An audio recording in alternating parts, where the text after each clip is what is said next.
Waalaikumsalam warahmatullahi wabarakatuh. Saya mau tanya tentang salat tarawih. Pertanyaannya atas dasar dua hadis sebagai berikut di Al-Bukhari nomor hadis 2009 sampai 2013. Baik, Abu Daud nomor hadis 1429, hadis Muslimnya disebutkan juga oleh beliau. Dari hadis tersebut di atas, salat tarawih adalah salat sunnah. Ini maksudnya bertanya tentang salat tarawih. Salat sunnah dan tidak dikerjakan berjamaah pada zaman Nabi hingga zaman Khalifah Umar bin Khattab. Kemudian diterangkan di hadis bahwa salatlah kalian di rumah masing-masing, sebab salat yang paling utama adalah salat seorang di rumah kecuali salat wajib. Pertanyaan saya, kenapa pada zaman sekarang salat tarawih dilaksanakan di masjid-masjid dan berjamaah? Ini tidak ada tuntunan dari Nabi dan tidak mengikuti sunnah Nabi sallallahu alaihi wasallam. Baik. Sebelum sampai ke kesimpulan, kita mesti keluarkan hadisnya dulu. Ya. Dan membaca hadis itu harus dengan ilmu hadis. Bukan baca terjemahan langsung disimpulkan hukumnya, tidak. Ya. Baik, antum di sini menyebutkan hadis nomor 2009, baca dari 2008-nya ya. Kalau Anda menggunakan yang Sahih Al-Bukhari tanpa syarah, itu ada yang warna biru kemerahan, posisi dari sebelah kanan paling atas sampai kiri paling bawah di nomor hadis 2013. Harganya murah, cuma 205.000. Itu pedoman kehidupan Anda, itu dari Nabi. Anda makan dan beli, Masya Allah, kendaraan-kendaraan dunia yang nggak dibawa ke akhirat, jutaan, kan? Beli kitab hadis, ya kalau belum bisa baca Arabnya, beli aja dulu. Nanti anak Anda yang bacakan di kemudian hari. Kalau bapaknya nggak bisa bahasa Arab, anaknya harus bisa. Bapaknya nggak hafal Al-Quran, anaknya hafal. Cucunya penafsirnya. Nah, ini bapaknya nggak hafal, anaknya nggak hafal juga. Mau siapa yang dibanggakan di akhirat nanti? Nah, sekarang saya tambahkan referensi hadisnya supaya ketemu yang lainnya. Di dalam ilmu hadis itu kalau mau baca hadis, dikumpulkan dulu semua hadisnya, riwayatnya. Jangan dipisah-pisah. Dikeluarkan babnya, bab tentang tarawih, bab tentang qiyamul lail, baru ketemu semuanya. Baik, saya tambahkan misal nomor hadis 1330. Ada lagi nomor hadis 3569. Di Abu Daud nomor hadis 1367, belum dimasukkan ke sini. Baik, mari kita lihat. Nabi SAW menyampaikan kalimat tentang salat malam pertama dengan kaidah umum dulu. Jadi hadis Muslim nomor hadis 749, di sini tadi belum disebutkan juga. Disampaikan oleh Ibnu Umar radhiyallahu taala anhuma. Kata beliau, qala Rasulullah sallallahu alaihi wasallam, salatul laili mathna mathna. Salat malam itu ditunaikan minimal 2 rakaat. Jadi kalau ingin paling minimal, tunaikan 2 rakaat. Tunaikan 2 rakaat. Fa idza khashiya ahadakumul fajra falyutir rak'atan wahidah. Tapi kalau Anda sudah menunaikan salatnya, kemudian sedang salat khawatir fajar akan datang, segera tutup dengan 1 rakaat, witir. Jadi paling minimal bisa 2 rakaat. Kalau sudah mendekat fajar, tutup dengan 1 rakaat. Nah, pada prakteknya yang minimal 2 rakaat ini pernah juga dikerjakan oleh Nabi 4 sekaligus. Ditemukan dalam hadis riwayat Sayyidah Aisyah radhiyallahu taala anha, yang disebutkan tadi nomor hadis 2009, tapi yang lebih jelas lagi nomor hadis 3569. Ketika beliau ditanya oleh beberapa sahabat termasuk Hudzaifah Al-Yamani, termasuk juga Abdullah bin Mas'ud, termasuk juga Al-Mughirah bin Syu'bah, ketika ditanya kaifa kanat salatu Rasulullah sallallahu alaihi wasallam, bagaimana sifat salatnya Rasulullah sallallahu alaihi wasallam di malam hari, kata beliau, la tas'al an husnihinna wa tulihinna. Jangan ditanyakan bagaimana bagusnya dan panjangnya bacaannya. Yusalli arba'an. Salat 4 rakaat. Thumma yusalli arba'an, kemudian salat 4 rakaat. Thumma yusalli thalathan, kemudian salat 3 rakaat. Jadi kadang ditunaikan 2 tutup 1 atau 3, kadang ditunaikan 4. Jelas? Bisa paling minimal 2, bisa paling 4, kemudian 3. Nah, karena ada kalimat di sini, saya akan langsung ke jawabannya saja. Ada kalimat, jangan tanya bagaimana bagus dan panjangnya. Penasaran Al-Mughirah bin Syu'bah ini. Termasuk Abdullah bin Mas'ud, termasuk Hudzaifah Al-Yamani. Dalam satu kesempatan ketika Rasulullah ke masjid, itu kalau tarawih kan beliau 3 hari pertama ke masjid itu. Dalam 3 hari itu. Diikuti oleh mereka semua bermakmum di belakang Nabi sallallahu alaihi wasallam. Ketika bermakmum itu, Masya Allah, rakaat pertamanya Pak, pantas kata Al-Mughirah bin Syu'bah sampai bengkak-bengkak kakinya. Ternyata begitu diikuti di belakang, Al-Baqarah 100 ayat. Belum ruku. Dikira akan ruku oleh Abdullah bin Mas'ud. Ternyata nyambung ke Ali Imran. Ali Imran itu 200 ayat. Al-Baqarah 286 ayat. Masya Allah. Tiba-tiba belum ruku juga, disambungkan ke An-Nisa. An-Nisa itu 176 ayat. Baru setelah baca An-Nisa, beliau kemudian ruku. 5 juz 4 halaman. Nabi, Rasul dijamin masuk surga, bebas dari kesalahan, tingkat surga paling tinggi. Tahajudnya rakaat pertama, pantas sampai bengkak-bengkak, rakaat pertama 5 juz 4 halaman. Besoknya Abdullah bin Mas'ud, Hudzaifah Al-Yamani, Al-Mughirah bin Syu'bah tidak ikutan lagi. Bukan karena capek, mereka sudah terbiasa. Kata Al-Mughirah bin Syu'bah, saya sulit khusyuk karena suka nebak. Ini Nabi kapan rukunya nih? Di begitu jeda sedikit, kayaknya mau ruku, ternyata tidak. Ternyata tidak. Jadi beliau ingin ngepasin. Ingin betul mirip seperti salatnya Rasulullah SAW. Tapi tidak mudah. Makanya kata Sayyidah Aisyah, gak usah ditanya. Panjang dengan bagusnya. Karena itu membuat kadang-kadang sulit untuk diikuti. Itu saking tingginya. Saya pernah mimpin salat gerhana di Bekasi.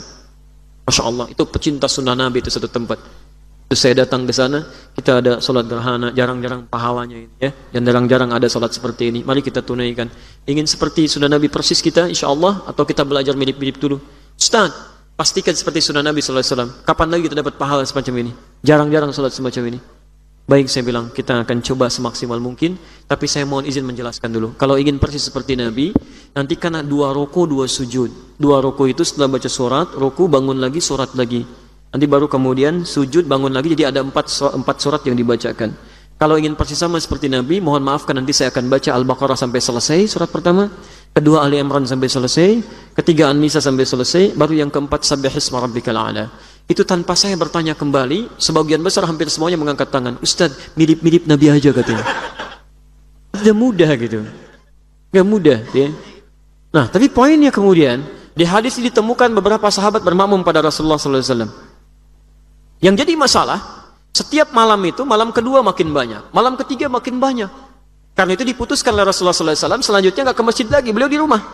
Di rumah. Ini masalah salat malam. Sampai besoknya dalam fajar beliau menyampaikan, saya tahu kalian menunggu-nunggu saya. Saya tidak menunaikannya ke masjid supaya salat ini tidak dijadikan wajib oleh Allah untuk ditunaikan berjamaah. Jadi bukan karena Nabi ingin melarang berjamaahnya, tapi karena khawatir membebani umatnya yang tadinya sunnah bisa dikerjakan, jadi wajib berjamaah, itu yang jadi masalah. Jadi wajib sifatnya. Kan Allah itu senang melihat hamba semakin meningkatkan ibadah. Nabinya masih hidup, hukum masih berlaku.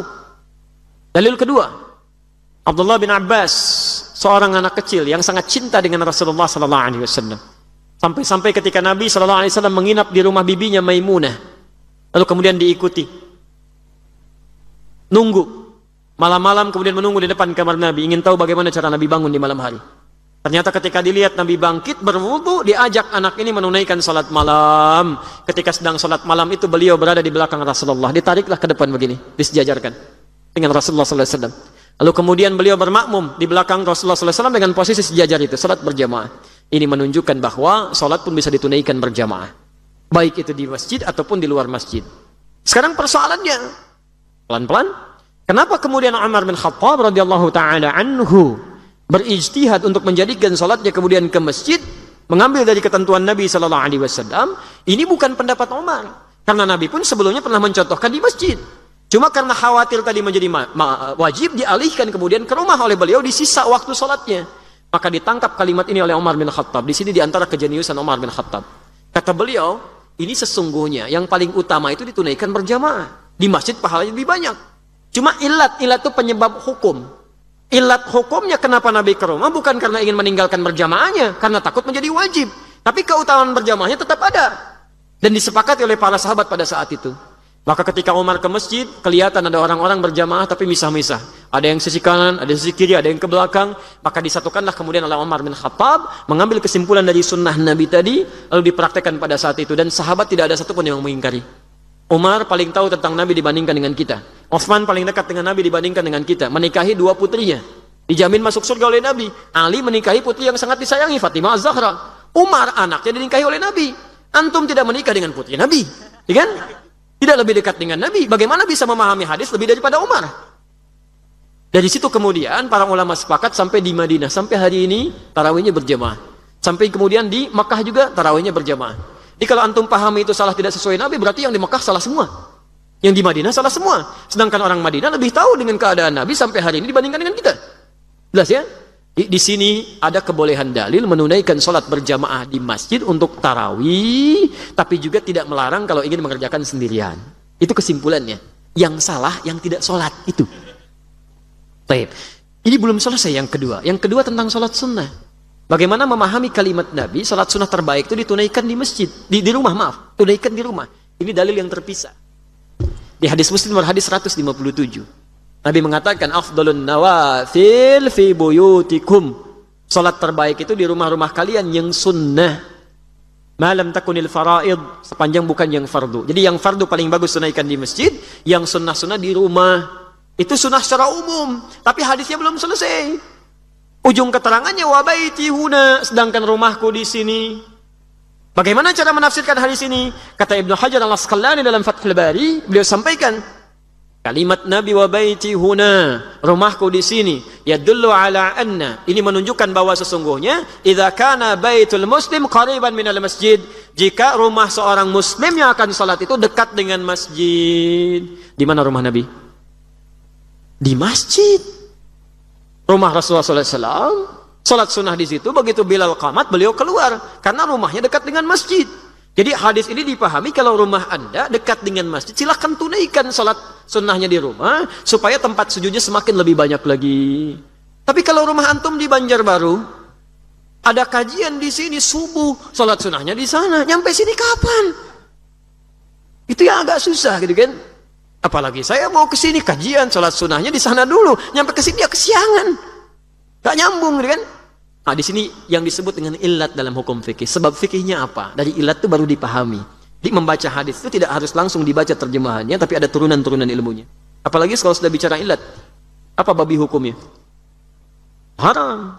Haram mutlak, kecuali dalam kondisi darurat. Mutlak haramnya, tapi kalau Anda misalnya sedang ke tempat yang terasing, di hutan, tidak ada makanan-makanan seperti ayam, yang ada cuma babi. Kalau Anda nggak makan itu, Anda bisa meninggal. Maka apa hukumnya makan babi? Tidak bisa juga, babi besar begitu. Halal daging babinya, sebagian diambil, dimasak, kan baru Anda ambil untuk sekedar menutup rasa lapar, bukan mengenyangkan.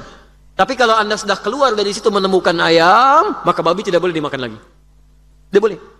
Nah, sekarang saya mau tunjukkan sedikit tentang hukum ilat. Apa hukumnya makan ayam?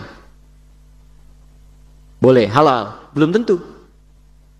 Kalau ayam itu matinya tidak disembelih, maka haram dia. Jatuh misalkan ayam, atau tiba-tiba dipukul mati, digoreng, nggak boleh dimakan. Kecuali kalau ayamnya disembelih dulu. Nah, baru kalau disembelih dulu apa hukumnya? Belum tentu. Kalau disembelihnya tidak mengucapkan kalimat Allah. Bismillah ya Allahu Akbar. Kan? Ibnu Majah nomor hadis 3221. Jadi kalau disembelihnya tidak menggunakan nama Allah, haram juga.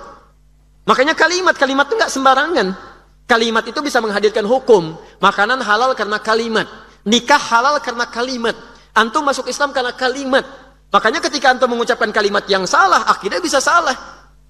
Misal, di kepercayaan yang lain, bukannya ada di Indonesia ya. Misal, ada perayaan namanya perayaan nakal misalkan. Antum katakan selamat nakal. Itu bukan di Indonesia ya, di tempat yang lain. Antum ucapkan, itu nggak bisa karena itu kalimat. Kalimat, makanya keluar fatwa. Bahkan sebelum MUI mengeluarkan fatwa, kita tetap toleransi dengan saudara-saudari kita. Tidak boleh kita mengganggu kalau sedang ibadah.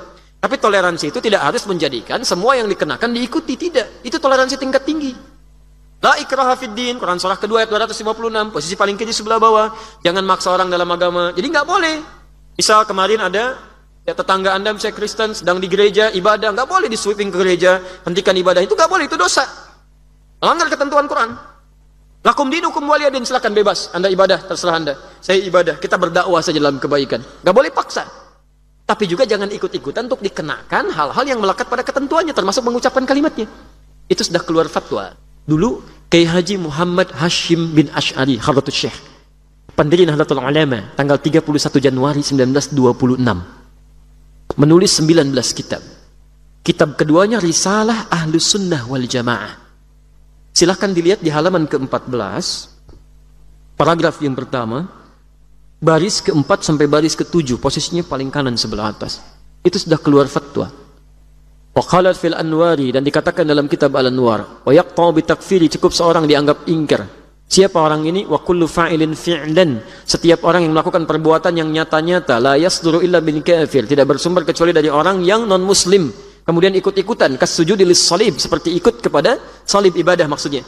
Awil nar, atau menyembah api, awil masyi ilal kanais, atau sengaja ikut beriringan ke tempat ibadah, ke gereja misalnya. Ya, itu contoh saja. Bizadanirihi, atau mengenakan atributnya. Oleh beliau dihukumi ingkar, bagian dari tasyabuh. Nggak boleh. Jelas ya? Baik, jadi hukum itu bergantung dengan ilatnya. Tadi ayam itu nggak boleh dimakan, walaupun disembelih kecuali menyebut nama Allah. Nah, kecuali kalau disembelih kemudian mengucapkan Bismillah ya Allahu Akbar. Baru hukumnya? Belum tentu. Kalau yang disembelih ayam tetangga, itu ilat namanya. Ya, jadi maksud saya kalau baca hadis dilihat dulu ya konteks ilmunya.